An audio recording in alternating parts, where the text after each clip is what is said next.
Okay, we're here today with head coach of Cottonwood High, CaseyMiller. He's going to be cooking some salmon for us, some green beans, some potatoes. The radish thing, we'll see how that works Yeah, out. we'll see how the radish preview of what you're doing. It's pretty excited here, first time.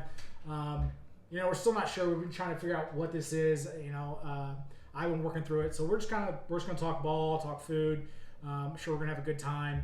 And we'll see where this takes us. This is definitely something that's going to develop as we do it.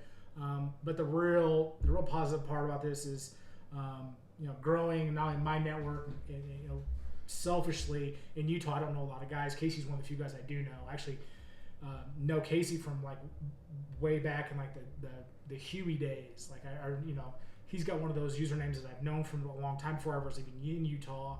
And Huey's actually the way I got to Utah. Josh had advertised on there for a guy, Sweet. And I kid you not, like how the words he used were like the same words I would use about what I care about, and I was like, wow, I mean like verbatim, like spooky close. So why not, right? Yeah. And so it's pretty cool that that's how the social networking of coaches, that the amazing group we're part of, is how I ended up in Utah. I'm lucky enough to be a part of that program. To live in the place I live in. I never, when I was leaving, a bunch of guys were like, did you ever think when you were a little boy in Revitalizing Cottonwood that you'd be moving to Utah to coach ball? And not a million years. Park City's nice. It's not bad. It's not bad. It's nice. It's not bad. Right now, it kind of sucks because it's Sundance, but it is what it is. So, busy.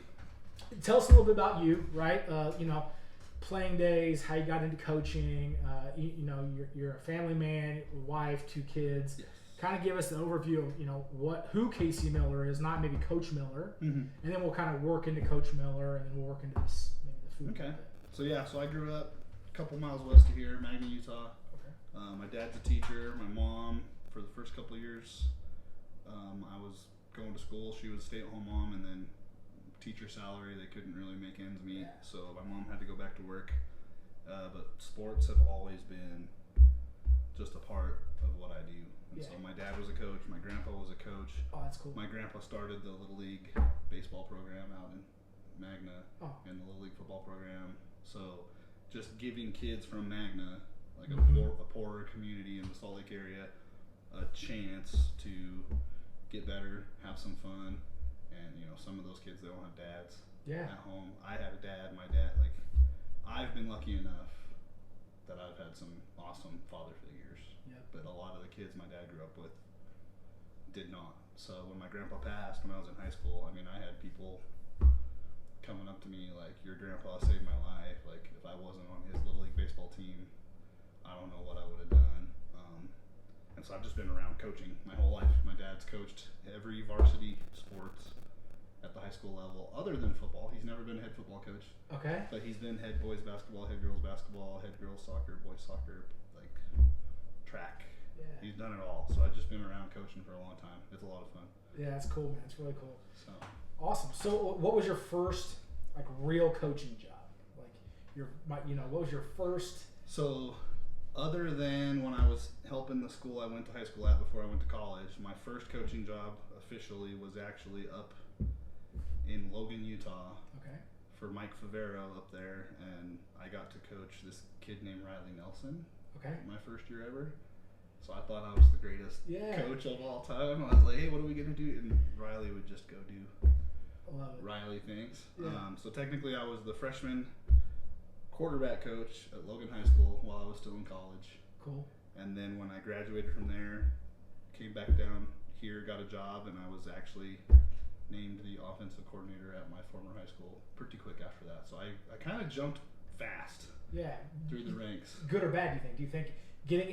Obviously you never want to pass on opportunity, but was it too quick? Probably. I thought I knew everything, and I knew absolutely nothing. Stupid, right? Yes. So I thought I was going to come in and change the world. Yeah. But it was good because my high school head coach was still there, so he had hired me. And even growing up, I had been drawn plays. My Little League coach got mad at me. He's now the head coach at Kearns High School. Okay. I'd show up to Little League practice with binders full of we're gonna run this offense this week. Love it. And we're gonna run. So I've always had the bug, drawing plays. So I was the OC at Cypress. Okay. Oh my God, how long ago was that? It's been a long time now. I I want to say 15 years ago, 16 years ago. That's awesome. Been a while. That's a long time, man. And then when I had to get another job, I couldn't really coach there.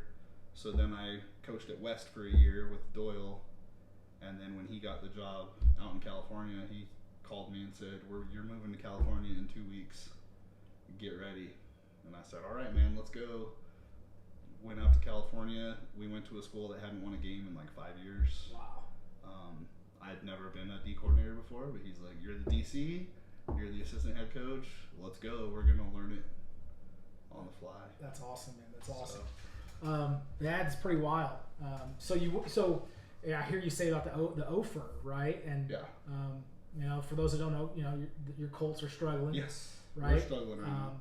And you know, from afar, from the outside, I mean, I know, since I know you, I know how hard you're working, but like, you know, often with a guy who's had the success you've had and been around the programs you've had, there's always options to go elsewhere, right? Mm-hmm. There's always another place to go, especially if you guys don't know Salt Lake. I think it's like 80% or 75% of the schools that play football are within a half hour of the Valley. Yeah. So pretty much every opportunity is nearby. It's Yes. not a hard thing to do. And I kind of, you know, and not question or wonder, but I can tell how committed you are to your program.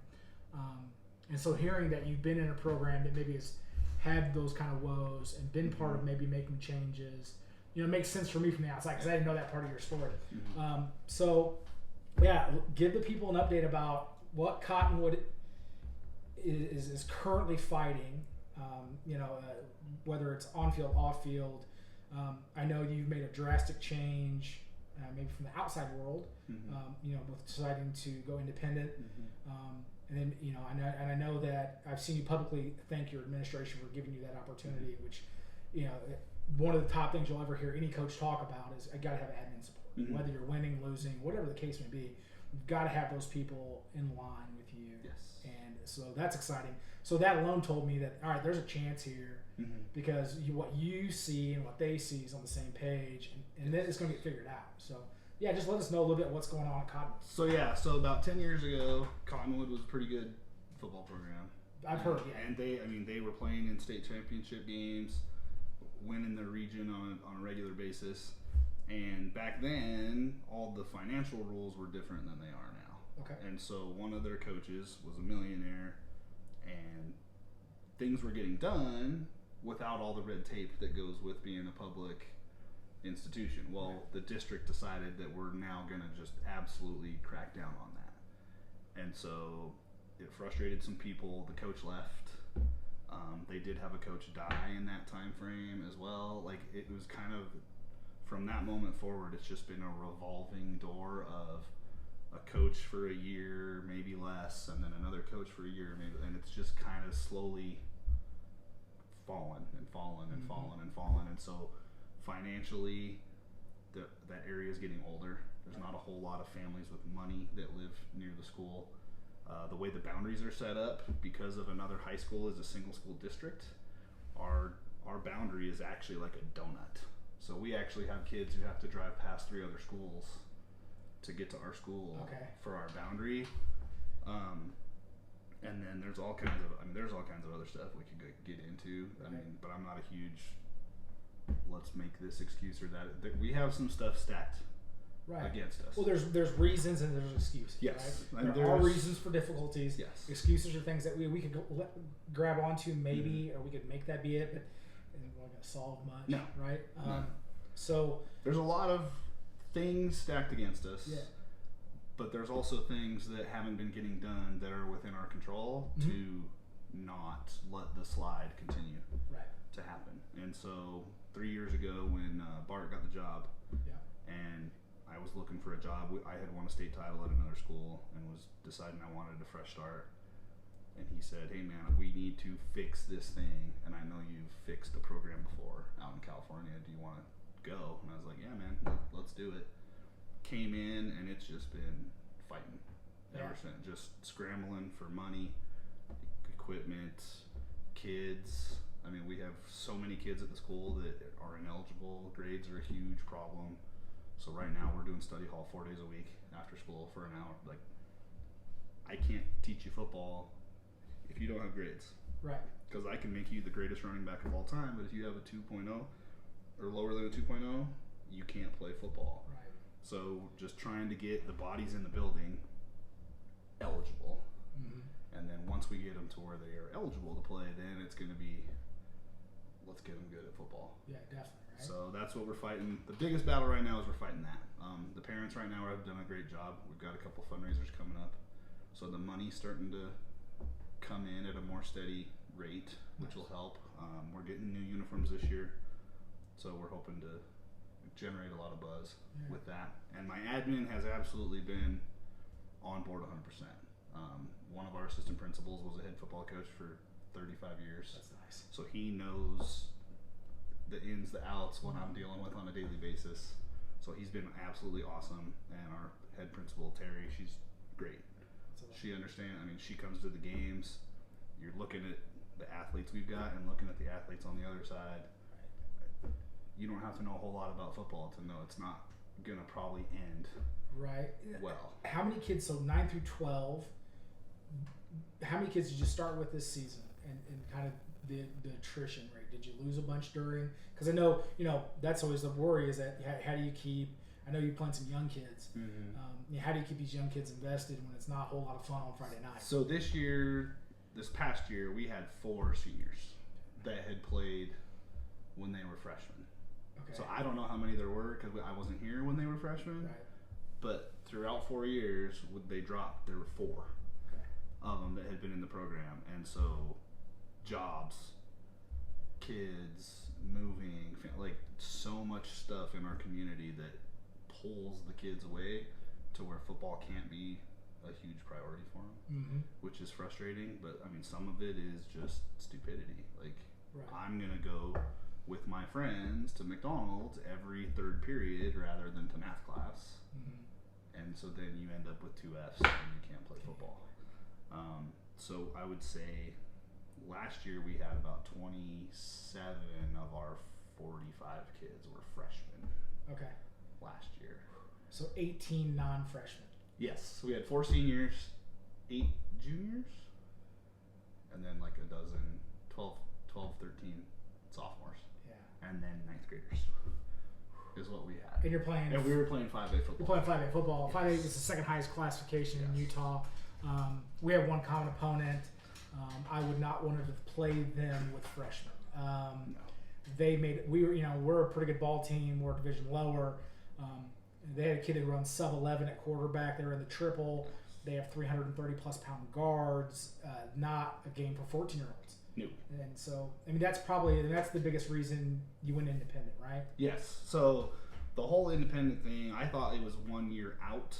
So Ogden High School, 5 or 6 years ago, they had kind of been in the same boat, hadn't won a game for 6 years. They pulled out, went independent, and just tried to schedule teams to just generate some excitement. Like, if you lose 21-20, that's an exciting football game. To be able to compete. Our games had a running clock before halftime. Yeah. Every single game last year. Like, it was 35, the clock's running, we're getting home after a road game at 9 o'clock at night. Yeah, that's so hard because they might have a blast Monday through Thursday with you and love the work and how they're treated and all those things, but then they get publicly humiliated and embarrassed on Friday nights. Like, they don't know, like, well, it's tough, right? Yes. And my playing days, we were not very, very good. I think I was part of 6 wins in 4 years. So, I was an okay ball player. I worked my butt off, but football, of all the games, is just, it's not, I mean, I'd say it's not basketball. You can find 2 or 3 guys, a guy that can't dribble off his foot, you can be competitive. Football's a whole different story, right? It's numbers. It's numbers. Yes. So, independent schedule. So, you're now free. Now you don't, so we have regions in Utah. And so you have to play X amount of schools in 5A because they're in your region. Yes. So now being independent, you can pick your schedule. Yes. So you can try to find appropriate matchups, and not only just for you, but for those other teams. Because we have quite a few teams in the state right now that are taking this route. Yeah. So there's now 5 independents. There's Cottonwood, Providence Hall, which is only their 2nd year. They started as independent. They're still independent. And then Payson, Timpanogos, and Judge. Okay. So there's 5 of us, and basically we are all playing each other. Like, we are all down. I dressed 17 football players last year for one of our football games, and the referees are like, "Hey, coach, when is the rest of your team coming?"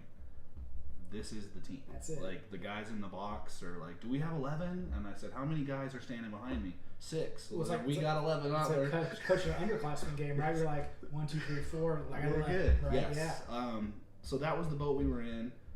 We're playing teams like Judge is in the same boat as us. They dressed 17, 18. They canceled the game this year.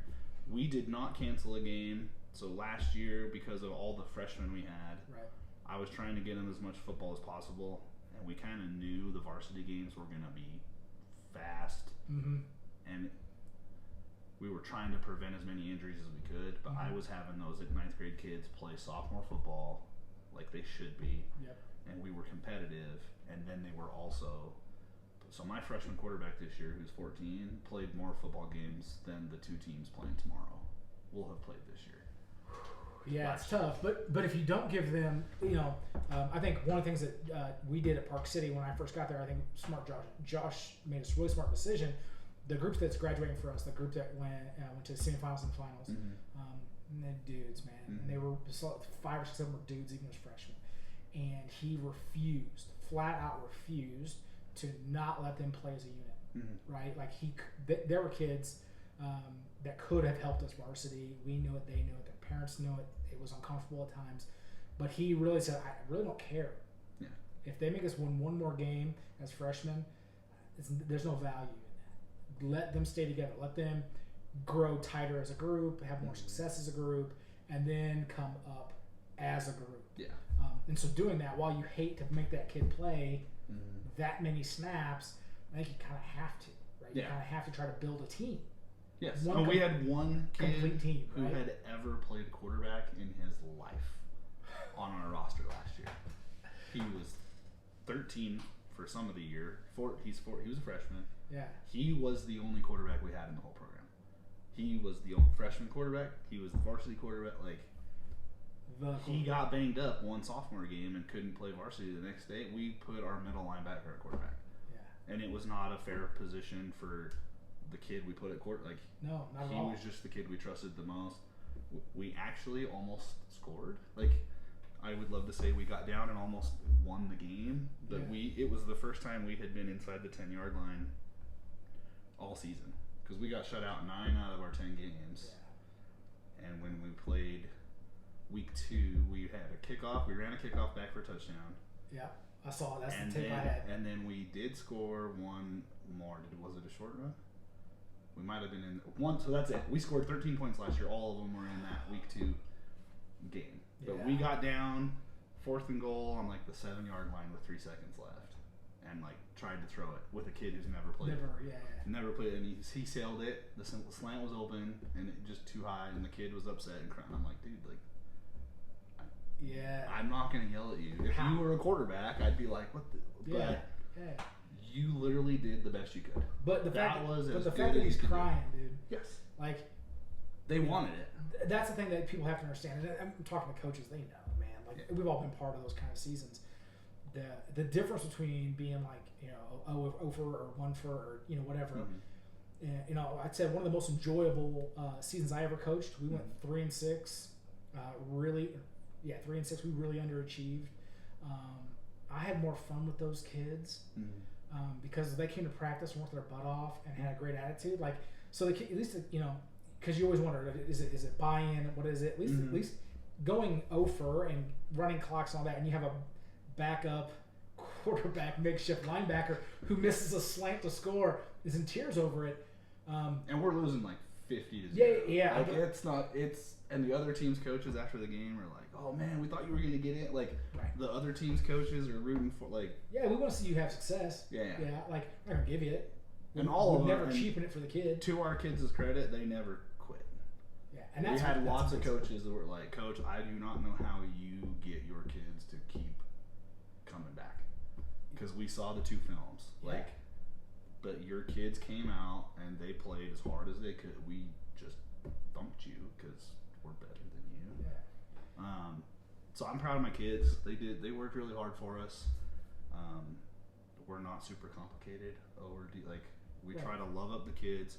We need to get stronger and faster, and we need to learn football. Right. So your wins have to come outside of Friday night. Yes. Right. So everything in our program is football will take care of itself if we fix all this other stuff. Right. If we fix the grades, if we fix the attendance, if we fix I don't want to fundraise because we're gonna lose anyway. So we're gonna try to get nice. We're gonna try to look the part and act the part, and the football will be a byproduct. Yeah, so what are some of the strategies, like the conscious decisions? Like I know you talked about fundraising for gear and stuff, and then you're doing the study hall, which is 4 days a week. You're making those those are a couple of things, but what are the things you're like? All right, this is a conscious decision, so that the kids feel like these are wins. Like I said, like wins outside of Friday. So during the season, Monday, Tuesday, and Wednesday, we do not start practice for over an hour after school. Like we do a team. We are going to get our homework done first, and then we're going to go do football. Nice. We are not going to lose athletes mid-year. Our basketball team unfortunately lost a couple of athletes mid-season, like at the end of second quarter. That's a problem at our school. So the number one thing, the fact that all of you guys did not fail. I think we only had 2 kids with an F at the end of first quarter, which is ridiculous for our school. And then once football ended and we go through the moratoriums and stuff, I can't force them to do stuff after. Right. Second quarter just ended 2 weeks ago, and we've got 29 kids with Fs again. So. And now I can do study hall, so we've got any kid with a D or an F, you are required to come to study hall. Unless your track coach emails me and says, you're going to track practice. Instead, we are telling the kids, your grades are more important than football. Are you getting any of your, so you have your students that struggles, but I'm sure you have some good students. Are you getting some of those guys showing up for study hall anyway to be part of the team? Yes. Yeah. So we got a kid who's probably going to be academic all-state next year, and another one the year after that. He just got a 35 on his ACT. Ooh, life-changing. He's I swear he's a 4.0, but he swears he got an A- at some point in his life. But anytime I ask a question that's school-related, everyone's always like, Doug, what's the answer? They're always wanting to know what his opinion is on it. But he is constantly there, even though he doesn't have to be. I love it. Trying to help the kids on the team. Now, that's awesome. Some of his intellect is up here, and some of them are there's been problems communication-wise, but he gets frustrated. He's only 17. Right. He's like, I just go to class and I listen, and he doesn't understand why they don't do their end of the deal. But no, he's a great kid. We do have some really high kids, and we have some other kids who have so much other stuff going on. I've had to give clothing to kids because that kid's worn the same shirt for 2 weeks straight. That might be his only shirt. Yep. So we're giving kids clothing, food. There's kids where I give them shirts and they're like, oh, I didn't take it. Yeah. So that's take it, dude. that's what I'm used to more than Park City, right? So where I'm from, high mobility rate, low income. And kid is struggling in the first quarter. Kid is a reliable, linebacker. And you're like, hey, what's going on? And you look at he's all glassed over, and you find out he hasn't eaten since yesterday at breakfast at his buddy's house because he didn't have any lunch money, and they got home late from practice, and they made a dinner, but it was all gone. Yeah. And everyone ate everything, so he hasn't eaten in 36 hours. You run over and get a Snickers bar so the kid doesn't pass out. And so you go to Park City. Those days are gone. Yeah. So when you say that, I don't have those issues anymore. We have our own set, but that's what that's the environment I come from, and it ain't about winning and losing. No. Right? It can't be, and until you take care of those things, those kids don't. It's embarrassing and stuff, but of the things going on in their life, it's a loss. Yeah. It is what it is. It's not, and it's kind of contained to the game, and it's public embarrassment, but it's not the consistent day in day out grind of their lives. And so man, I love what you're doing there, and like you make them wear shirts and ties. Oh yes, they don't have shirts and ties. Nope. You still do it. So we ran into that problem last year. So like almost every school I've ever been at. Yeah. Hey, we're all wearing a shirt and tie on game day. Yeah. Captains ask me, hey, can we do shirt and tie? I'm like, sure, man. Okay, everyone's got to wear a shirt and tie. Yeah.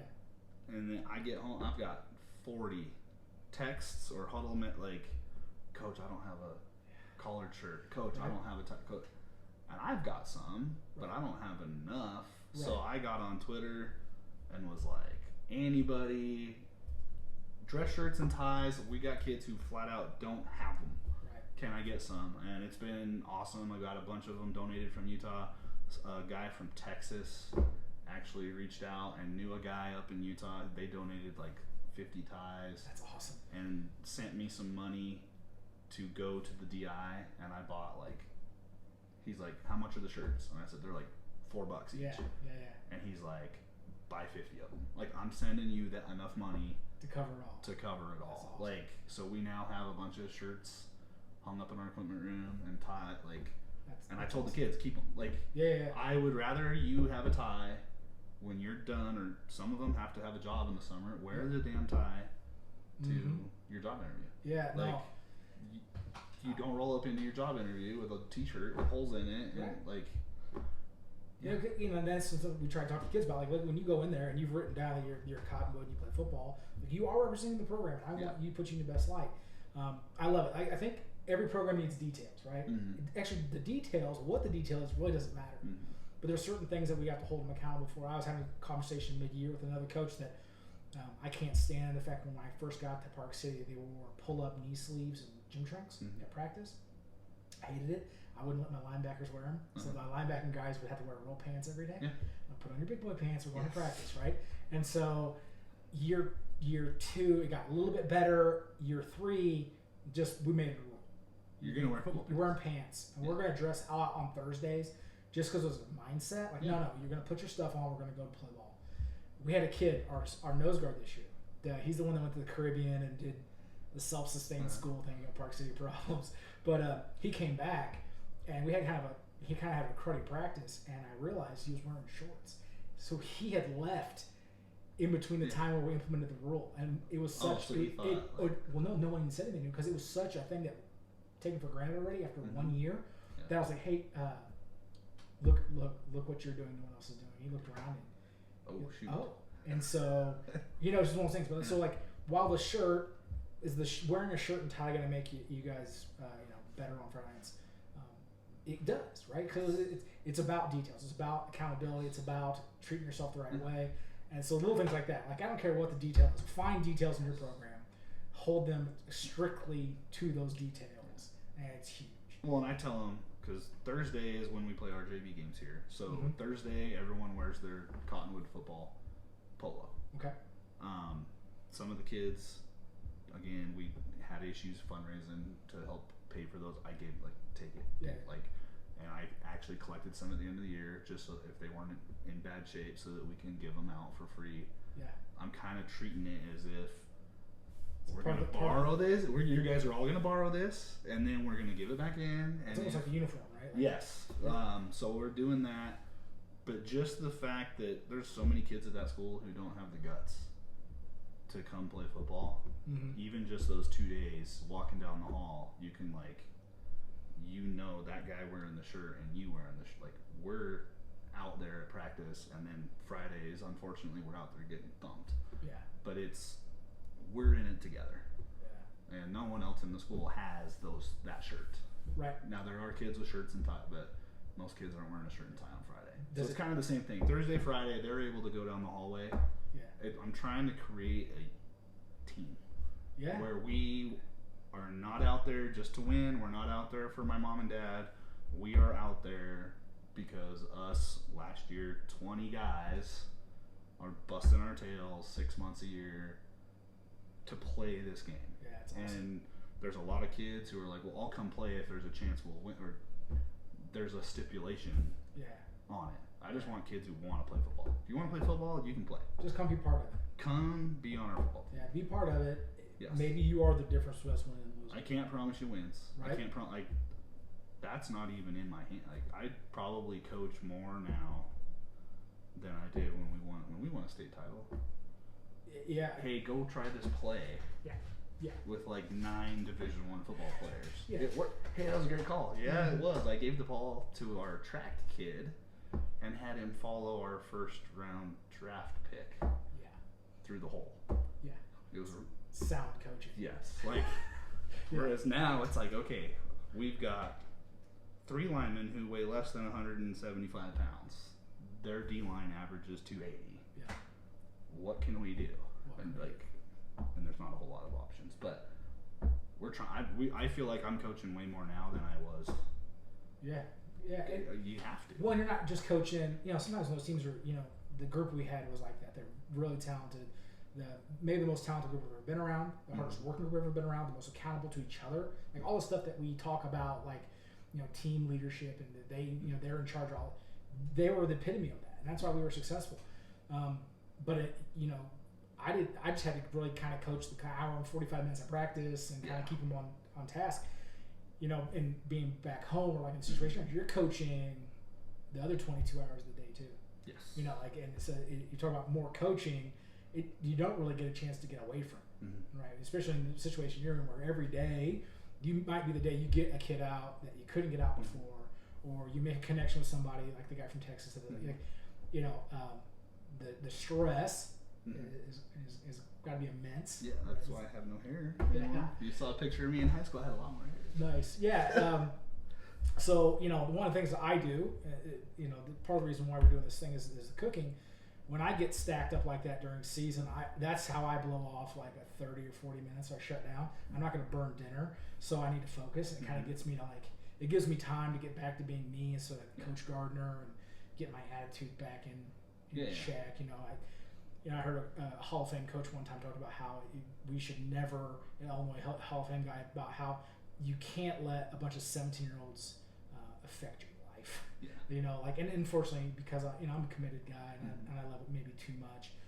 So cooking is a way for me to let go, get back to being a normal human being, get the whistle out of my mouth, calm down, so I can handle those things. See, and I've got to do a better job of that because I take everything personal. Like I always have. Growing up, if our team didn't do good, I was the quarterback. It's my job to not let that happen, or I was the point guard. So even when I'm teaching, chemistry is not everyone's favorite subject of all time, but I teach chemistry. I hate this class, but they'll tell me, I hate this class, but I like you. I'm like, I don't know whether that's good or bad or both, but I take it personally. I feel like I let our kids down when I can't even get us competitive. Yeah, first downs, touchdowns. Yeah, our kids worked so hard last off season, and we were playing the 3A state champs from the year before. Worked 5A, so we're 2 divisions above them. Mm-hmm. I knew we were probably not going to win. Right. But I thought, we got to have somewhat of a chance. Right. First play of the game, our freshman corner picks off their quarterback. Awesome start. Yeah. We don't do anything with it. We punt, no big deal. We get a 3 and out, force them to punt. We were playing about as well as you could play. Yeah. And then we punted again. We force a fumble on that. It lands in. We were playing as good as we can. I look up, and we're down 28-0 at the end of the first quarter. Right. Aren't we playing good? Coach, we're playing awesome. As well as you can. So I went in at halftime, and I didn't even know what to tell them. I started bawling at halftime. I was like, I love you guys. You guys are playing as hard as you can. Yeah. We are not playing bad. Right. You guys are laying it out there. Yeah, that's what we talked about on the phone the other day about you're talking about how do you define your success? How do you we're going to turn this thing around? Well, is the turnaround can't be wins and losses. No. Right, and eventually it will be. Hopefully. Right. Yes. I think I don't want to lose. Exactly. Right. But I think like I said, defining it for you, for your staff, for your community, for your kids. Yeah.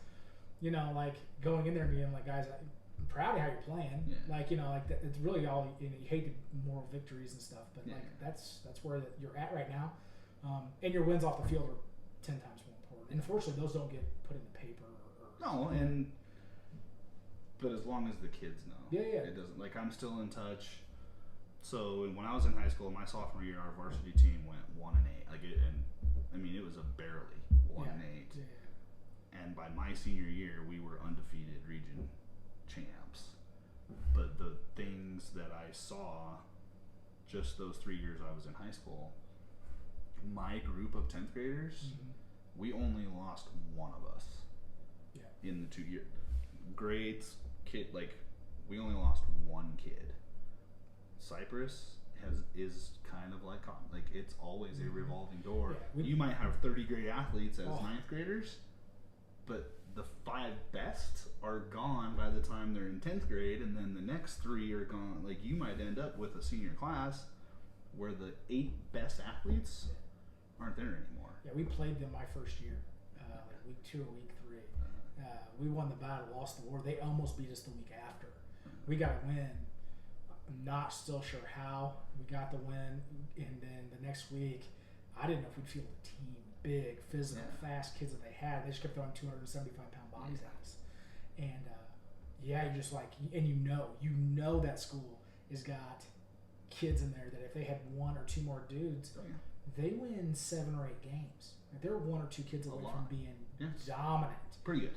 You know what I'm saying? Like, it's amazing. And open enrollment hurts them. So I don't know how much the coaches from around know, but the Lotuleles that are all playing in the NFL, they're supposed to be Cypress kids. Yeah. Open enrollment, they can go wherever they want. So you want to go to Cypress, or you want to go somewhere where they won like 8 of the last 10 state titles. The open enrollment's different, right? So I'm from Illinois, Missouri, and that is not the case. Now there are kids. If you want to go somewhere, it's fine. Get a house, get an apartment. Families move, they move back. If you got money, you can buy a house.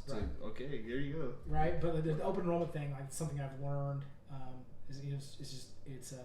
how it affects some schools and other schools.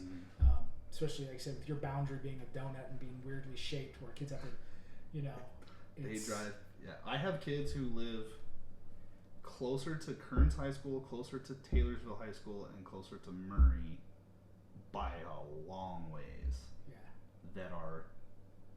You're going to Cottonwood, and some of them, their parents don't understand the open. They could probably just go to Kearns if they wanted to because they're closer. Right. But their parents are not in tune with what's going on because of their socioeconomic status. Oh, I'm supposed to send my kid to Cottonwood. Right.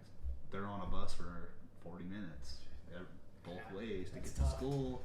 Oh, there goes one school. There goes. Anyway, again, it's one of those things that's against us, but I don't ever let our kids. Right. I tell them, you don't ever use anything as an excuse. You just try to get better. Let me do all the excuse making. Nice. I tell them, if any of your friends are giving you a hard time, send them to me. You don't have to get in an argument with them. No. Send them to me. And if they don't have the guts to talk to me, then whatever. Because the first question I'm going to ask them, why aren't you on the football team then? Right. If you're better, come on out. Right. We'd love to have you. Yes, please. Please come out. Yeah. All right. So we're gonna switch over to a little bit of food, right? So you've got some salmon, green beans. Some salmon, and we're gonna throw that in some tinfoil, put it on the grill. We've already got some potatoes out there, which I'm a little bit worried about. We'll figure it out. But we're going to put some seasoning on the stuff over there, run it out there. I might want to check on the potatoes first. Okay, yeah, definitely. I'll meet you at the grill. All right, let me peek out there then. All right, Casey, there's your fish. So yeah, we got just a salmon fillet from the store, some green beans. I just cut the ends off before you got here. And then over here's all the stuff we're going to throw on them. So some butter, some lemon. Butter, lemon. Special CaseyMiller Cajun mix. I make my own Cajun sauce for my gumbo, which we can get into another time. But basically, we're just going to put a bunch of butter on there. I already know how I'm going to die. Yeah. Happy with butter. Yes, because it's going to be a lot of butter. So we're going to put some butter all over this. First thing first. So when it comes to the cooking duties, in season. Oh, in season, I don't cook at all. No? Well, almost never, because I'm at the school for... Right, because you start practice late because of study hall. Yes. Right? So I probably don't get home till about 7 or 8 at night, minimum, at the earliest. during the season. That's rough. So it's about a 12-hour day. But then, because my wife's an administrator, right, she kind of has the slack on her administrative duties during football. Yeah. So then, as soon as football's over, I'm pretty much stay-at-home dad when I'm not. Yeah, you gotta take the lead, right? Yes. Yeah. So then I'm just gonna cut this lemon in half. Nice. I don't know. If you don't like lemon, then I don't know what to tell you. I love it. So I'm a big salmon fan. It does not go over well with the kid. My wife will eat it. She doesn't like. I will make a piece like that and then eat it like for the week. I'll just take it. She's good for like one night. Leftovers is not going to happen. So no, and she's actually not a lemon fan either. So I'm excited to get some stuff I don't know how to get. So my kids love it. I'm a little jealous. My plan right now is to ruin my daughter's dating life because she loves crab and lobster and salmon and going to the movies. Nice. And so I'm hoping first time she goes out on a date, it costs the kid about $350. I love it. And then the rumor will spread. So that was just some garlic salt, a little bit of lemon pepper on that, and then I like black pepper on the veggies. Nice. If I go too much, let me know because. We already put the Cajun seasoning on the potatoes.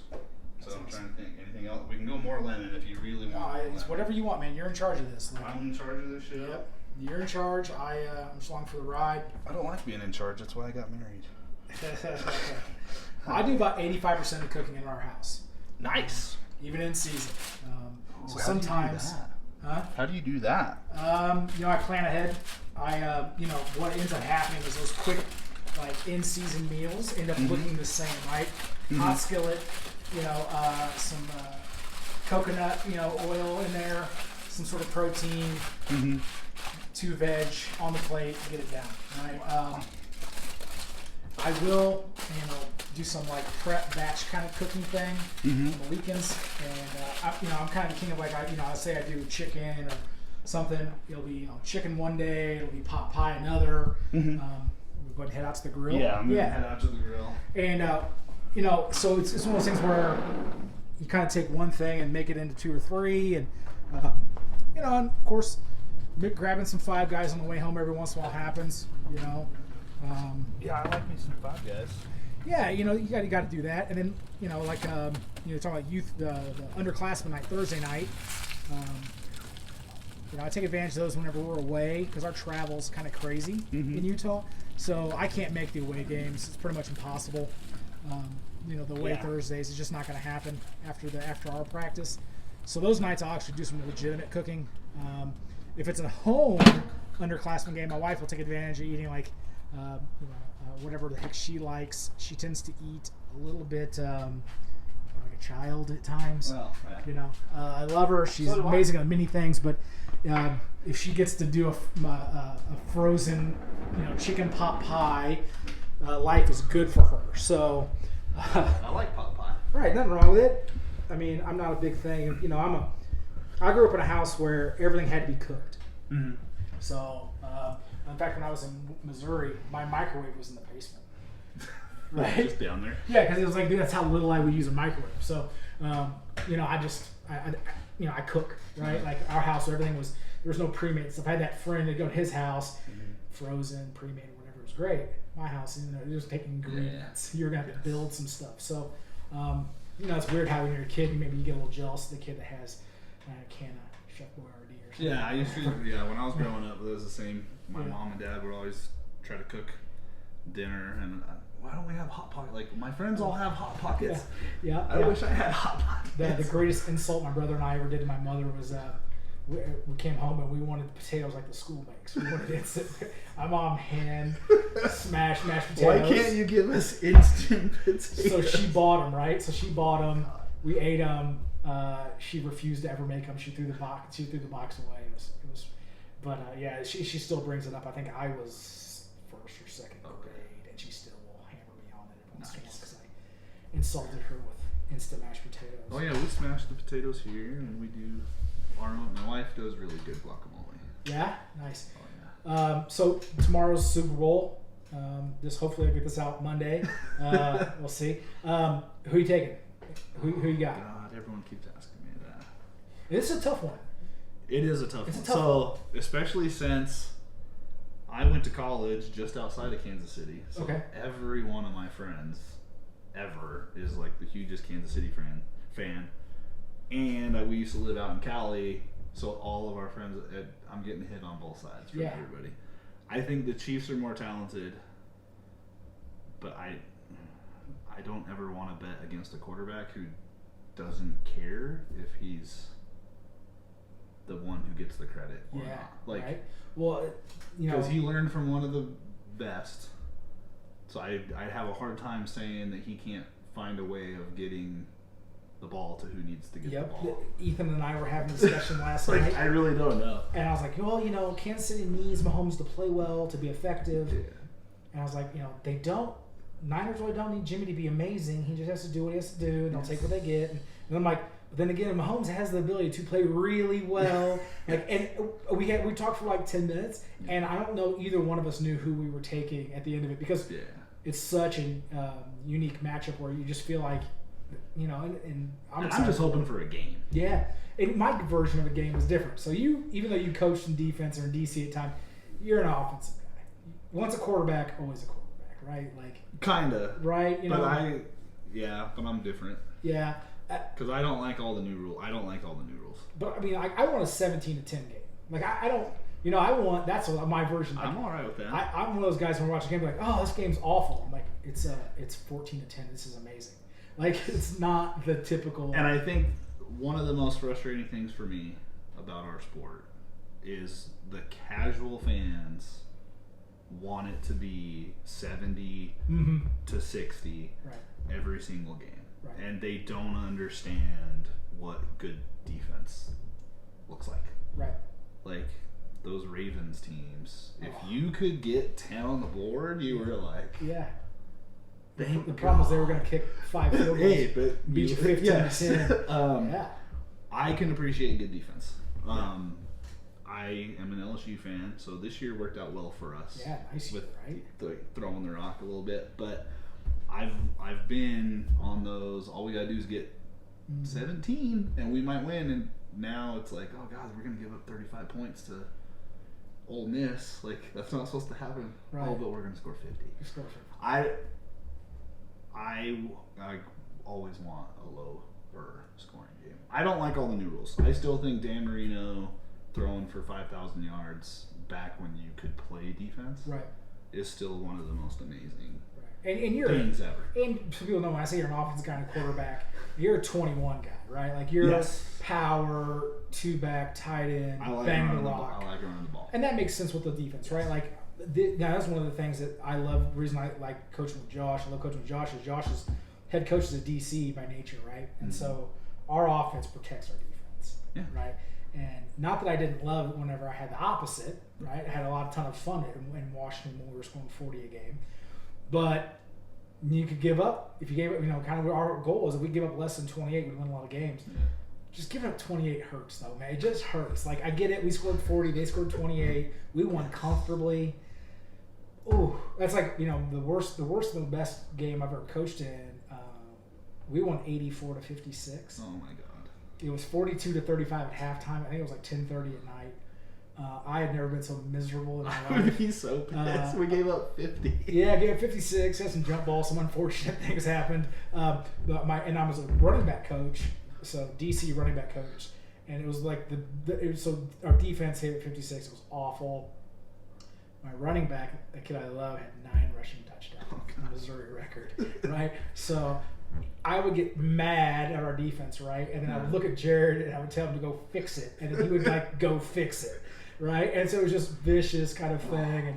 And but yeah, like it's one of those things where you talk about like, turning it off. Like that's probably maybe the best learning experience for me because I ruined it. We won a game, a wild game, a game that those kids are going to talk about for their entire life. Our quarterback went 12 for what do you want? No, like 12 for 12 on PATs or something, right? I think we had 3 third downs, no fourth downs. Yeah, just we're scoring. Yeah, it was sick, right? And like they're gonna talk about amazing, but like I was the jerk because of my personal how I am. I ruined it. And so my wife, and I was like, yeah, you were out of line last night. Like you won the game. Like you, and I tell kids, I preface this in the beginning of the season. Now I tell kids, like, look, we can win and I'll be miserable. Yeah. Like how we play matters to me more than what the outcome of the game is. And, but yeah, so that was probably the game for me. That was like, okay, dude, like, yes, you shouldn't ever give up 56. However, if you're gonna give up 56, get your running back to score 9 touchdowns. Yeah, that helps because that's 63. That is more. that is more. So, yeah, man, it's just So I'm really hoping for like a 17-10 game. I'm sure it won't be, but I'm sure it'll be more points. Like, and I'm now getting old enough. I'm almost the oldest coach on our staff now, and I've always been like the young guy. Oh, yeah. You're only 20. What? Like, right. I'm starting to get on the back end of it. I've got a couple of new coaches I just hired. I don't think that they've ever lived in an era where they thought a defensive shutout was like a thing. Yeah. Where it's possible. Yes. And then I have to show them 9 of our 10 games last year. Right. But yeah. I mean, it's just a different. It is. It's different. I was spoiled as a sports fan growing up. I had the 80s Cardinals, right? I had the 85 Bears, and I had Michael Jordan, right? So it was always pretty good. I had the Flying Illini and stuff, whatever. So but that it's amazing how those Bears just that defense, that's the eyes I grew up. That's like when football became important to me. My team made the Super Bowl, and I watched every game. And it's amazing how that shaped what I think good football is. That's what it is for me. It's I mean, I watched a 9-6 football game about 10 years ago that I thought was one of the greatest football games of all time, and it caused people to have a stroke because the LSU Bama. I thought that was a good football. I was saying the same thing. There's no one wanted to hear it. 5 people on the field that will all be playing in the NFL on defense. Yes, yeah. Literally that many inches extra per play was going to be the difference. Yeah, and to most casual fans, they're like, boring football. This is stupid. And it's like, go down on the field. Yeah. And just watch those guys run around. Our Snow Canyon game this year was probably the most intense, fun game we played. We're down to starting quarterback. We make a stand in the first and goal. We 4 and out him. Get the ball to our guy. Second play, his first fumble of the season. Oh God! Quarterfinal game. All right, let's go. 4 more from the 13 or whatever it was, and held. Nice. That was awesome. Right? Yeah. I don't know that I want to do that every week. You want to talk about stress, but enjoyable stress, different than giving up 56 and a win. Just different kind of less ego involved. It was wild though. Talk about bad timing. Literally, I don't know if he had a fumble as a junior even. He might have only had one. Yeah, we had one. We had one at Harriman. It was the year we didn't win state. The senior, awesome kid. Loved the kid to death. He literally had never fumbled the whole year. And we're playing our rival, Riverton. We're up. All we got to do is get a first down. We're going to run it 3 times and punt it. Right. And they're going to be backed up. And I don't remember if he put the ball in the wrong arm, but we run power. And the football hits the butt of the pulling. So the defensive guy didn't even force the fumble. It was his only fumble his senior year. The only fumble his senior year. They get the ball, go down, score, we lose. Rivalry game. Oh my God. I felt so bad for the kid. But you're going to fumble. At some point, the ball's going to come out. At some point, it will come out. It's going to come out. Yeah. But, yeah, man. I don't want to say I'm a glutton for punishment, but took that job in California. Those kids had never been taught football, life. Right. They were kids in gangs, couldn't wear red or blue at the school. Those kids had so much stuff stacked against them. Just getting some of them graduated, and now I still talk to them a bunch. That is what you're supposed to be in it for. Right. And I think there's a lot of dudes who, why wouldn't you rather go be an assistant at played for the head coach at Big, like, if I wanted to, I could probably call and say, hey, I'll coach sophomore football for you, like, right. but I wouldn't be doing as much Right, because you for got those kids as right. I am for mine. You got the Cottonwood as an assistant. Like, Yes. it wasn't like, oh, I'm not here to be head coach. Yeah. You came as an assistant. Yeah. You know, and Bart, had a chance to get closer to home and do that, which you can't blame a guy ever for that. And that's a chance for you if no one would have been upset. Like, Casey went down there, he tried, rearranged, he's going to go somewhere else or whatever. The fact that like you doubled down, like I told you the other day, I talked to you a couple times, a couple texts and stuff, and I realized, oh no, he's dug his heels in. Yeah. He's dug his heels in, and he is in for the haul. Because it wasn't even. God, it wasn't even before our first game. We hadn't even played a game yet, and I had already had either a kid had said it because he was thinking it, or someone's parents were saying it, and the kid, I had already had a kid basically say, well, you're going to be gone after. Basically, it was just like a foregone conclusion. Right. You're going to be gone too. And I looked at him, and I can't remember which game it was, but it was after a game down in the end zone at home.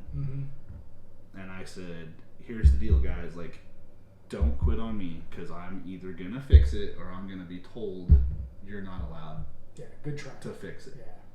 Yeah. That's I'm not going to bail on it. If you bail on me, that'll get me fired pretty damn fast. Right. So please if don't. that's what you want, then, but that just still won't make me a liar. Right. I told them I'm going to try to fix it until they tell me I can't. That's awesome. Anymore. That's awesome. That's the plan. Yeah, that's really cool, man. It's I always watch, and look at scores and stuff, and I'm looking for to get a field goal, we had no kicker. Yeah, there's that. We had no kicker. Yeah, and so it's just tough, man. But I think that the guys that know that we're rooting like crazy for you guys. It'll be interesting to see, because I think even if you don't, let's say you get an independent schedule, the teams you're playing are in such similar places. Yes. And it's not even about winning and losing. No. For those teams, right? Those teams have a chance. It's about competing. Like, we have a legitimate chance to compete tonight. I wonder what is that going to do for like summer attendance and buying for grades? Like, I wonder, are you already seeing a little bit of an increase? Just since the independence thing has gone through, I've had 6 or 7 Little League parents reach out to me. Can we come in and meet with you? My kid's supposed to go to this other high school, but I really think that this independence thing, like, there are people who want to be the reason the Cottonwood program changes rather than being the sophomore quarterback for 2 years at some school who's going to win whether they're there or not. We've had a lot of kids in the building that currently need to get a lot better academically if they're going to make it, but I've probably had 20 kids. That's awesome. Hey, I want to be in the football class now. Okay, get in, start lifting. A couple of them were in there for like a week, and we're like, nope, this ain't for me. You guys squat every time you're in here? Yes, we do. Yeah. I don't care if you're on the basketball team, baseball, like, squatting makes you better. Yeah. You're going to squat. Life under the bar. I don't like that. Well, this ain't your sport. How long does so you get reclassified as independent, right? Yes. How long does that classification last? So, like I said earlier, one of the reasons I thought it was going to have to be next year was because we are in the middle of a cycle right now, and so we kind of left in the middle of a cycle, left some teams hanging.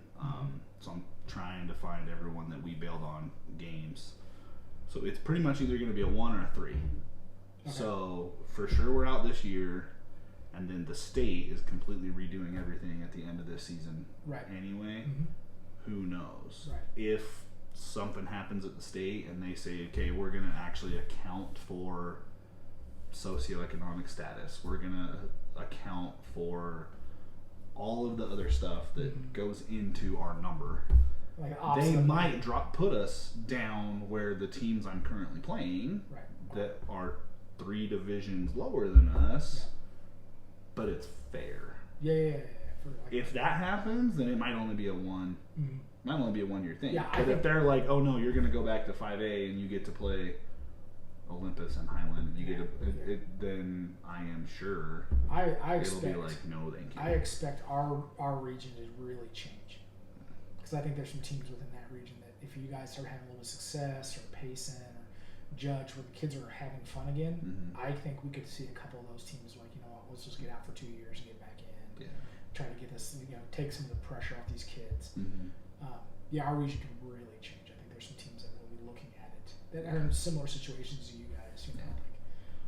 Well, we told the kids. So when I announced it to the kids, some of them started, oh my god, like some of them got those big old smiles on it. And I said, here's the deal, guys. Like, this does not mean we're gonna win any games. No.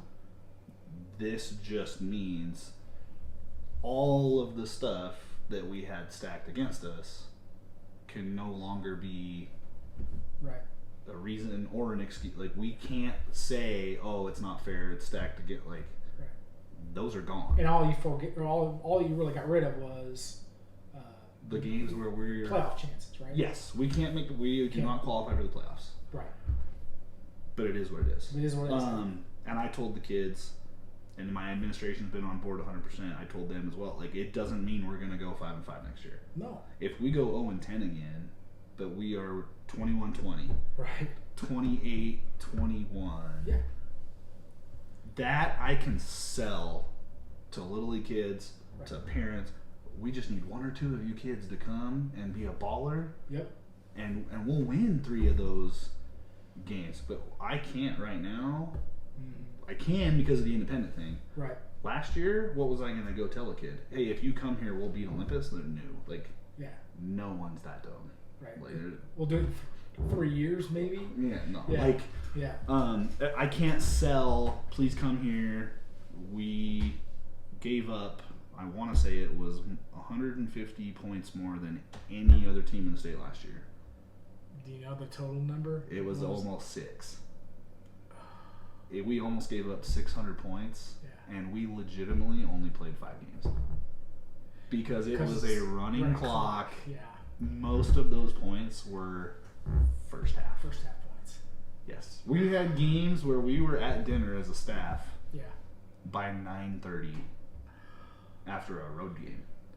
So the game starts at 7. Yeah. And we bust home. Yeah. Got the kids out of there, and we were at dinner. By 9:30. And my wife, hey, we're at dinner. You want me to order you something? And she's like, it's halftime. At her supervision game. Yes, she's supervising a game. It's at halftime. Oh, okay. I'll see you later. So that, we were getting. It was not competitive. No. Yeah. Like, not even. Like, so I saw your tape, week 2 tape. You got the kickoff return. I loved it. But yeah, it's tough. I mean, I think the worst season I've been a part of is win-loss record. We were 1-9. We won the first game, lost 9 in a row. Group wasn't a lot of fun. Group didn't handle it very well. And part of the reason we were 1-9 is because of the way they went about their business and trying to get those things changed, and kind of did what you did a little bit with the young kids, tried to insulate them down, kind of take our lumps that year so that they were more prepared for the next year. We could have played some, we could have put probably 10 sophomores out there, maybe won a game or 2 more, but it probably long term it wouldn't have been good for the program. So last year we had one running back that was a junior that was hands down our best player the first couple games of the year. He gets hit hard, unconscious, gets carted off in an ambulance. From that point forward, we had freshman at quarterback, 2 freshman receivers. The oldest running back was a sophomore in the backfield. And we joke that, we make fun of our kids, but I think they know we're making fun of them because we love them. Right. We're in there with the varsity football team doing bench press. Yeah. And I'm trying to tell my varsity starters, start wearing a shirt with sleeves. Because I legitimately know that you are the varsity starting receiver, and you don't have hair on your armpits. Yeah.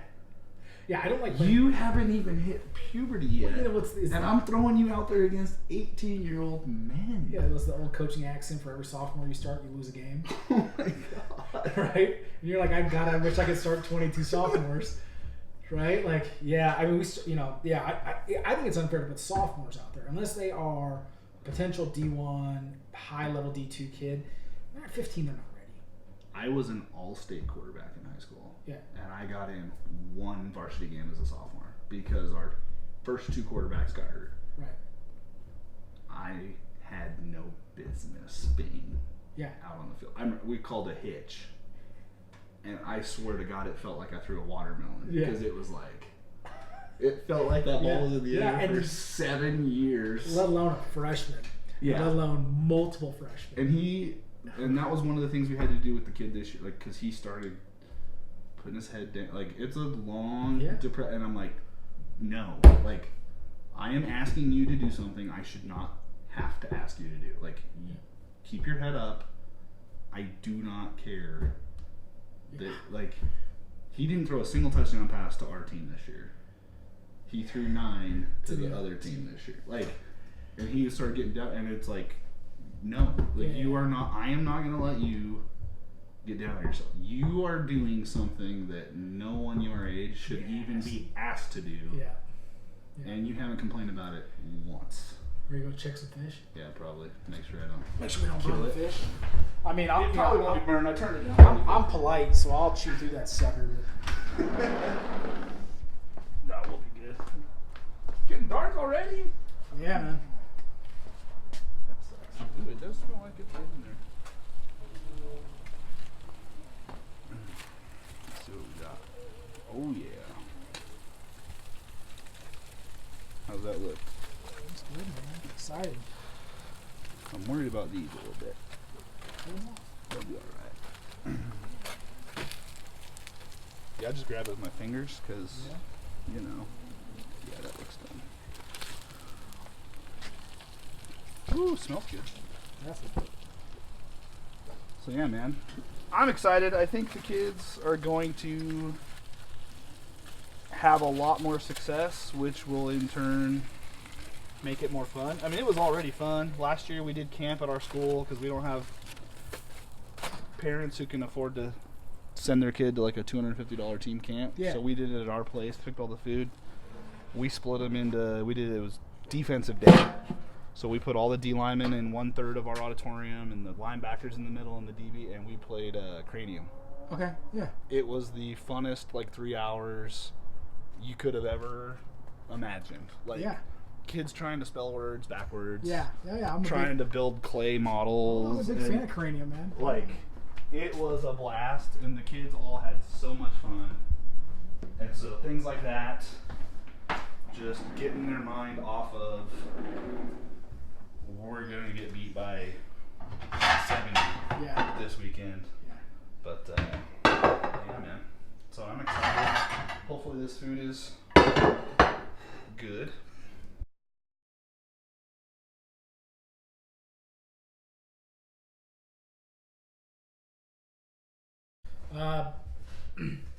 We've talked a little bit about where the program is. Obviously, salmon was excellent. Got some pictures of that. Pretty simple, right? Doesn't have you crazy, right? Good food, easy cooked. Coach shows me that you can roast radishes. Try to get the keto, the low carb stuff. Not that he's saying that I need to cut my carbs, but I was a little, I was a little weary of it, but it was actually really, really good. Right texture. It took some of that kind of pungent radish out of it. It was actually good. So I'm already learning cooking stuff along with our football stuff we talked about, culture and stuff. But one of the cool things they do in Cottonwood, and it started a couple years ago, is that Salt Lake City, we're kind of in an island. 8 hours to Denver, 6-7 hours to Vegas. There's not a lot of glacier access and big clinic access. Like when I was in Illinois, a couple hours to Chicago, a couple hours to St. Louis, a couple to Indy, a couple to Nashville. You kind of had your choice. The U of I puts on a nice clinic. That was an hour or something away.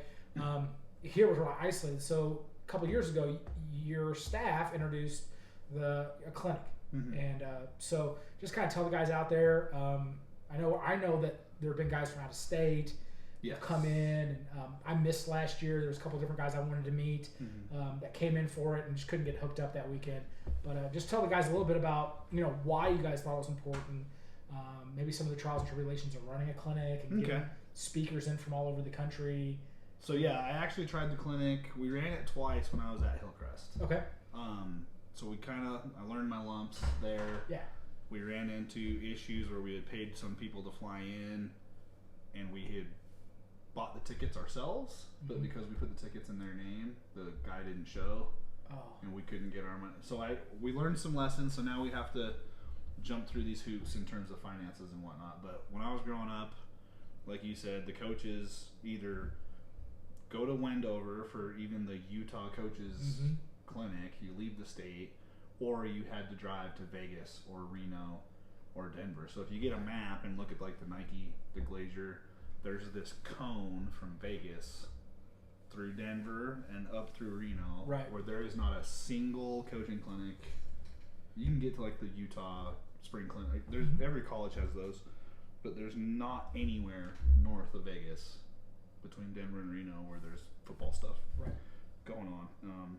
And to me, meeting guys like you, either from Huey, that is what I go to clinics for. Like, I know a lot of people like to go to clinics. So I'm going to learn the best defense on the planet, and they all work. Like, every defense works, every offense works. It's just getting the guys together, sharing ideas, telling stories. The NCAA keeps making it harder and harder for high school and college coaches to interact, because the high school coaches can't go to a college clinic anymore. We can't work it's really becoming two separate professions. And so by us running a high school clinic, the NCAA doesn't say the college guys can't come to a high school clinic. Okay. And so what we can do is we can get Utah State and Utah and BYU and Weber State and Southern Utah, and we can get all the local colleges in to A, talk football, B, meet the coaches in the state. And I know Utah's not like this hotbed of recruiting talent. They still got to go get kids from other states, but the talent we do have here can play football. And so being able to make those connections, and I mean, shoot, we fly in people from all over the country. This year we got a guy coming from Massachusetts, a couple from California. I've got junior college coaches from Cali coming out who were high school coaches when I was coaching high school football out in California. So I've known them forever. And just, hey, are you still doing the clinic? We'd love to come out. We've had Rick Stewart out. We had Coach Huey. Was it 2 years ago? Was it the first one? First one, yeah. First one. We're going to try to get him back out again. But again, all these coaches I've met online or at clinics. Like, so Jerome Lehrman stays at my house for a month every summer now because does a bunch of PhD work up at the U. Cool. The first time I ever met him, not on Coach Huey, I shared a hotel bed with him in San Antonio. It was like, we need a roomie. Does anyone need a cheap room? And I have literally never met him before in my life, and I agreed to sleep in the same bed as him at a clinic. Nice. So he's been out. He's now coaching in South Korea. Okay. So he came in from a long ways away when he spoke. Was it last year? One of the 2 years he came out. Year. I like getting the guys together. So part of our clinic, we buy lunch and we take them to the restaurant, Hoppers, up by the school. We pay for everything except for the grown-up beverages. Yeah, definitely. So to me, it's about hanging out. It is definitely. I was talking, I tweeted about a little bit about, I'm going to speak at it again this year, and this guy's like, "Oh, we'll just walk in and crack a beer." I'm like, "Well, it's at a school," but I'm like, "But I have been known to held court afterwards," and that is a blast, right? Yes. You get together with those guys, and you get to meet the guys from out of state. And for me, for being not from Utah, it was a good way for me to meet some guys and meet some different people.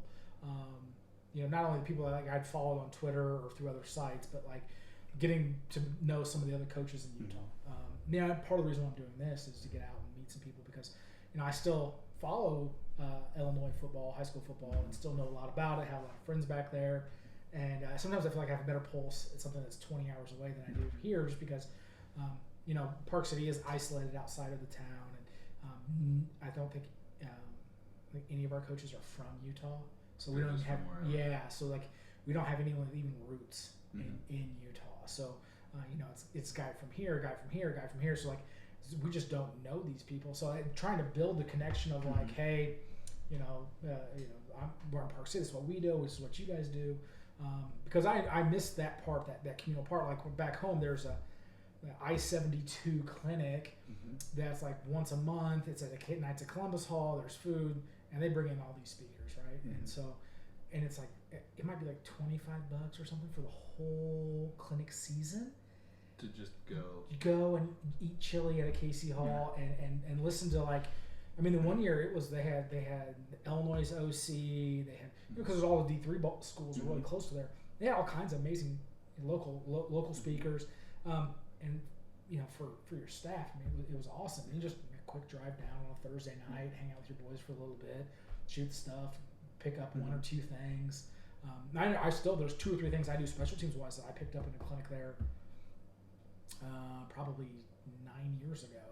That if you said, hey, this and this, you pay $25 each for it. No problem. Easy, yeah. Right? Let alone the fact that I got all the other stuff involved. And so I think that's the nice thing about your clinic is that it's really an underserved market. Yes. And you're not just seeing that like, oh, well, if I put 10 speakers together, people will show up, which I think they would. I think we're starved enough that you could put together a mediocre lineup and people would still be like, well, it's better than going to Windover or Reno, or I can go down there. It's not going to chew up my whole weekend. My wife would be okay with me going down there for a few hours or whatever. But the fact that you go out and you got like you get Chris Ford and Jerry Gordon that first year too, and and so like that to me is why it's really cool. How do the guys like local guys or you guys that want to come in from Colorado or Idaho because they're underserved too. Yes, and so I've been really trying. I'm having a hard time in Colorado and Wyoming, especially, trying to get emails of all the head coaches. I don't want to flood everybody with emails, but I do feel like Denver has the Nike and the Glacier clinics, and so they kind of just assume Denver's the only place to go. Right. But there's a lot of schools in Wyoming that are not going to be able to run an offense or a defense that some major national speaker is going to run. So we're really trying to get guys who are coaching smaller levels of football. We've tried to get NAIA schools in. There's no NAIA schools in Utah. Right. I don't know how many Utah coaches even know that there's an NAIA. Because here it's like Utah State, BYU, and then it's Weaver-Dixie, SUU, and Snow. Like there's no D3s, there's no NAIAs. And me just going to all these clinics, I go to AFCA. I used to do Nike all the time, Glacier all the time. I don't like how impersonal some of the, like the Glacier especially. They fly the guy in and they're like, yeah, he's gonna speak for 6 hours on their defense, but he's in there for 3, and then they bounce to they're not wanting. They're there to speak and get paid. I'm trying to find guys who love football, like a clinic for guys who want to talk football, the guys who would rather stay up and draw plays on a napkin than, you go to Vegas, a lot of people go to some clinic stuff, but then they're really off doing Vegas, not football. Right. And that's whenever, we went to Reno a couple years ago, and that was my experience, was that it was a good time, we had fun, I learned a few things. There was a lot of distraction. And not that I don't love throwing cards, and I had fun, and I did okay, but it was almost too tempting to stay down and play cards until 3 or 4 in the morning instead of clinicking outside of the presentations with guys. So that I like that. Like I definitely did that with Four and Gordon. When we were out to dinner after the clinic. I felt like there was some good value in that, and then just the camaraderie part of it, like chewing the fat and having a few drinks and having a good time. So cool. So what? I've always had the personality. So like half of these guys that we're bringing in for clinics, I've gone to like Nike, and I'm like, hey coach, you want to I'll buy you a beer, or I'll buy you I got one of the coordinators at Cornell's number. Because my first time I ever went to AFCA in, oh my goodness, where's the Maker's Mark Distillery at? Louisville. So I get there, I'm a day early. My wife's not, I've never been to Louisville. I don't know anyone there. I go up in this little restaurant, kind of like Hoppers. I found out where this little pub is, and I go in there, and in walks about 10 minutes after I get there this like table of clearly football coaches. Right. And I'm like, you know what? I've never been here before. I don't know anybody. Screw it. So I bought 2 pitchers and turned around and was like, do you guys mind if I sit with you? I got to hang out with a dude from Syracuse, a GA from LSU, a dude from Colgate, like that's awesome. All night long. That's like awesome. And so I'm trying to stuff like that is what I'm trying to do for our clinic. It's February 28th and 29th this year. Cool. We've had to move it a week or 2 every year. Mm-hmm. We had issues with the college guys being in the middle of spring ball. Yep. So we were having a harder time getting the college guys. So we've now moved it up to the last weekend in February. And then we also don't want to compete too much with the Glazers, and because those are like so. Right. Coaches just have the Glazier that's closest to them on their calendar. Yeah, you feel like almost you have to, right? Yeah. Like it's all right. Well, which Glazier are we going to? It's not are we going to? Are we going to spend our money on this? It's like which ones are we going to go to? In fact, our head coach and I had that conversation today. Like, where are we going to go? What are we going to do? But we're both excited about being able to just run down to Cottonwood for the weekend. Yeah, and you don't have to go to Vegas and. Yeah, I get to sleep in my own bed. Yes, yeah. You can sleep in your own bed. So that's a big draw for the Utah guys. The guys from Wyoming, Idaho. I mean, I don't know how far it is to Denver from Idaho, but it can't be a fun drive. No, I can't imagine. So we're trying to make it as big as we can get it. I'm technically having to run it as a fundraiser paperwork wise. Okay. But I look at it as if I want to, as the head coach, take my staff to Reno. Mm-hmm. For the Glazier, yeah, the $300 or whatever pays for our Glazier pass, but I'm paying a resort fee and I'm paying for a hotel, and if I want to, it's gonna cost my coaches $5,000, like between the 6 or 7 of us that go, it'll be at least $5,000 for us to go. If we can just break even and have just as good of a clinic here, then to me it's worth it. And even the local guys are like, well, 65 a coach or 75 a coach if we don't register early enough. Even if you bring 10 guys, that's $750 total. Right. For the 2 meals, the whole 2 days. We do in-service hours for attending the clinic. We give everyone a certificate so all the teachers can use it for re-licensure. We are trying to turn it into basically a football party. Right. For 2 days. And that's the goal. Yeah, that's good. It's a good goal. Definitely, like I said, year 1 definitely was that. We had a good time for sure, and learned a lot of neat things, and made some connections. Like with some of those guys, being able to put a voice to the face to the Twitter handle. Yes. That kind of stuff's nice. To the Huey handle. Yeah, and Huey. Some of those guys I had never met. Yeah. But I know them from Coach Huey. Yeah. Like. And I reached out. This year we're playing some different teams and stuff, and I reached out to some of those guys. Some of those guys have been doing it longer than I've been around, and like, hey, we've got this. What do you think? We had a particular weird part in our season where we had to play 2 triple teams in back to back, but different stylistically. And like I felt like anything I did against Team A, Team B would take advantage of, but I didn't want to not do things against Team A because I was like, well, we got to win the game. Yeah. And so I was like, how do I go about what do I keep back? What do I reserve? They have a little bit different ways and different complementary plays. That was the thing, was that the plays that they run off triple were what was had me worried. Triple, we've got to be disciplined. Everyone knows they have a job. They got to do it. You can do it right 38 times out of 40, and you give up 2 scores.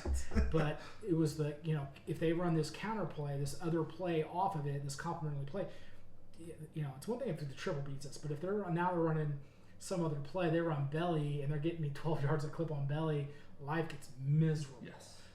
And those plays were different, so I had to so I was stuck, and I just reached out to some of those guys that I met 2 years ago for, and I felt comfortable enough to do that because not that I knew them really well or anything, but like we had a pretty good conversation. It seemed like good dudes. And I felt like guys, like if someone had reached out to me and said, "Hey, Code, what do you think you're gonna do? What can we do?" I don't know if I'm right or not, but I gave you my best, right? And I felt like those were the kind of guys which you don't get. As much as there's some guys, some amazing speakers that I've heard at other clinics. I'm not gonna, Coach Took down at SEMO. Stole a ton from him as a linebacking coach thing. I mean, just flat out stole it. It was awesome. But I can't text him and be like, hey, facing the triple this week, right? But I can those guys at that clinic. I mean, I think that's one of the better values of it. Yeah. You know, especially because I could send it to you, I could send it to local guys, but you never want to ask. You know, I don't know the ties. I don't know that. You know, I don't want to ask you to tell me how to beat an old buddy or a boss. Or you know, like so sometimes having that little bit of space, but asking a guy in Ohio, you know, about it, that makes it easier. Cuts, huh? Yeah, that's my guy. I'll text him. Some cuts. Yeah, he's my dude. That's the guy. DC, Ohio. Yeah, he's a legend, dude. He's a legend. There's as they say, he's my spirit animal. That dude and I are. So yeah, so my wife and I love Coach Huey. Yeah. So I got on it when I was like 22. Just started coaching. Like, got on there. I think I'm like 4th all-time posts on there or something. Something stupid. I've been on there since almost the beginning. Yeah. But my wife and I got married. Went on a honeymoon. Flew into Miami for like 2 days before we went on a cruise. Okay. And we met up with football FB Doc. I'd never met him in my entire life. He was from Fort Lauderdale area. Him and his wife took us out in Fort Lauderdale one day on our honeymoon. Had a blast. It was awesome. And then we went on our cruise, came back, and then we're hanging out with a guy who was, I'm just like a freshman receiver coach, but I'd love to meet up with you. Case is his name, and we hung out with him the day we got back. He's now the wide receiver coach at St. Thomas Aquinas out in Florida. So I'm working on getting their staff out. That'd be awesome. For the clinic eventually. That'd be awesome. It's not going to be the cheapest flights to get them out, but we're working. I just stuff like that, and I've always had the personality of I'll talk to. I don't care. I'll talk to anybody. There's nothing I have that I feel is a secret. Right. Like when we won state, we had good football players. I was gonna run ISO and I was gonna run power. Yeah. And if you stopped it, I might throw the ball, but probably not. Probably not. Just gonna go back to ISO. Probably just gonna switch it back to the other one. And I've been to clinics where like you ask a question and they, I'm not gonna tell you that. It's like a secret. Nobody has all the secrets. Yeah. And I feel like all the guys, at least the ones I reach out to, because a lot of the speakers who come are coming because I am asking them. Like, exactly. Because I have built that relationship with them either online or at clinics in person. And so I know the guys that I'm bringing are similar in that if you ask a question, they'll answer it. Yeah, and that that's where I'm at with it. Like I want to bring value to these guys. Like $75, $65 doesn't matter. Yeah. 2 meals, a T-shirt, whatever. It's great. Yeah. But if you feel like you can come into my presentation and I can give you one thing. I don't care how small, even if it's just, which a lot of times it's just that confirmation. We do it this way. When I say, hey, we do it this way, you're like, oh, cool. I didn't learn anything, but like, there's 2 of us at least doing it that way, right? Which sometimes is some of the better value. That's the thing I wrestle with is like, I'll give everything away. Sometimes my head coach gets a little like, hey, like I'll put it all out there. I don't. It's just who I am. But I like, I've been asking on Twitter. I've been feeling guys out like, hey, do you? We run a 3-5, not a 3-3, not a 3-5. We have 5 linebackers. They play like linebackers. I do not ask them to be safeties, hybrid players. They may look like hybrid players. They're not, right? And so the last thing I want to do is create this nice, huge presentation, and then everyone's like, oh, he's a 3-5 guy. Disregarding my first 5 years as a 3-4 guy, and the 3 years as a 4-3 guy, 4-2 guy. And so, like, do I journalize? Want to do this? And people are like, you've had some success. Do what you want to do. And so we're going to do that. But like the question thing, like I'd much rather scrap the entire presentation and go in another direction if that's what the guys in the room want. No, and I'm in the same boat. Like I am totally in the same boat. Yeah. Because if I'm up there and like, hey, you guys want to learn what I teach my QBs, and I tell them on Smash we do this, and wait, what? Like, if we want to turn it into an hour long, why do you read Smash? Like, I'm down. If that's what you want to hear about, let's do it. Yeah, and that's the thing I like about, like, I don't know if you, like, different clinics, if you could do that. If you could just be like, hey, is this working for you guys? Like, I kind of did that in the middle. We talked about, like, that first year I did some 2GOG stuff. And we kind of got into, like, side things, and it was great because I was kind of like, well, what about this? What about this? And it was great. It was not what I planned out, but it went great. Whereas I think I did a 2-read one, and I just went down the presentation. Right, because it was what I was saying. Was just kind of yeah. It's good. It kind of checked all them out, and I was like, afterwards, I don't know which one was better, right? Like, the one was definitely more of a clinic talk. This is what we do. This is how we teach it. This is progression. This is what we value. This is what we don't value. And the other one was like, hey, you do this, but why are you doing that? Where's the problem in it? Where's the install issue? And I thought, for me, the first one was the one I value, right? Like. Yeah. I don't want a coach tells me like, and that's what we're going to do on this a little bit. Whenever like today was about X and O's as much, but I want to know like, okay, so let's say I want to do that. Where do the kids screw up? Where am I going to screw up? I take notes after practice. I don't know if you do this or not, but practice plan. I have a 3-ring binder. I keep all my practice plans, and then I'll put my notes in there, right? And so then I review them, so that I'm like, oh, don't install this first, install this later. This is the issue, right? And I think that's one of the things I did. Like I learned in my year 2 of being a coordinator was that I learned a lot by going back and looking at it and being like, oh, I didn't really know what the hell I was doing. We'll circle it and be like, no. Right? Underline it like 3 times. Yeah, so we're not doing that. Exactly. So like that 2 geometry thing, like the way I learned it, there was, you had 3 blocks. So, you had your down, your base, and your reach. And we got into teaching it, and we realized like reach doesn't matter.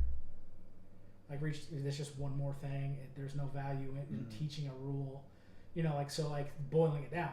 And so I think that's like one of the best things I can tell people. Like this is what they're going to do. They're going to slant before they feel the block, and you're going to cloud their brain up more because you're giving them a 3rd rule that they don't really need. And so those are the things I try to bring to clinics. And I think the smaller clinics like that, where the numbers aren't huge. If I get 10 guys in that room, I'll be stoked. Yeah. But I think that's the nice thing about being able to go to a clinic and getting a guy up there that wants to bring you something. Yeah. Like I said, the attitude about coaching.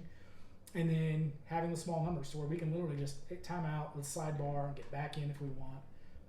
Because we'll have 5 rooms going, and I think we've been at about 120 people. Yeah, I'm just not that popular. You're not that popular? No, I don't think I'm that popular. Just defense, right? You got all the guys, pack themselves into the offensive looks. I know. Everyone, and again, being a huge LSU fan, I laughed because everyone's like, "What?" I probably saw them run smash 100 times a game. Like they just ran the same play. Like they were just real good at. They were better at running it than you could figure out how to stop it. Exactly right. It wasn't that complicated. No. And Jamar deep. Yeah. Jefferson to the flat. Yeah. Well, which one you gonna cover? It's like you talked about with the state title team you had. I'm doing A and B, and then it doesn't work. I'm going back to A and B. Yeah. Yes. That's what this year's team was really really a solid football team for us, and I learned it all early that actually me meddling with them actually slowed down their ability during the game. So if we were giving up some yards, I'd try to make a call, try to come in and fix it, and base. Just base. So because it was like they'll figure it out. Just leave them alone. They're over the course of the game they'll make more plays than the other team because they're just better at football. Now they're not bigger or they're not scary coming off the bus. We're probably the least intimidating team. No, but they're confident and they know their jobs. They have to be good at the game. Yes. Right, because it is a game, right? They have to be good at the game. Yeah. And so coaching wise, it was they made me look really smart. Yeah. I was a lot smarter when I had Division I football players. Yes. On my team. Yes, it's amazing how that works. It's amazing how that works. So, well, cool, man. I appreciate it. Yep. No, thank you. Yeah, no, this was awesome. I appreciate it. Hopefully, it's what everyone is. And looking for, we'll figure it what out. You're looking for. Yeah, we'll figure it out. I don't know how long it'll be in. We've got probably an hour and a half of film. We got some film. We got some film in there, so we'll get her done. Yeah, we'll see how it goes.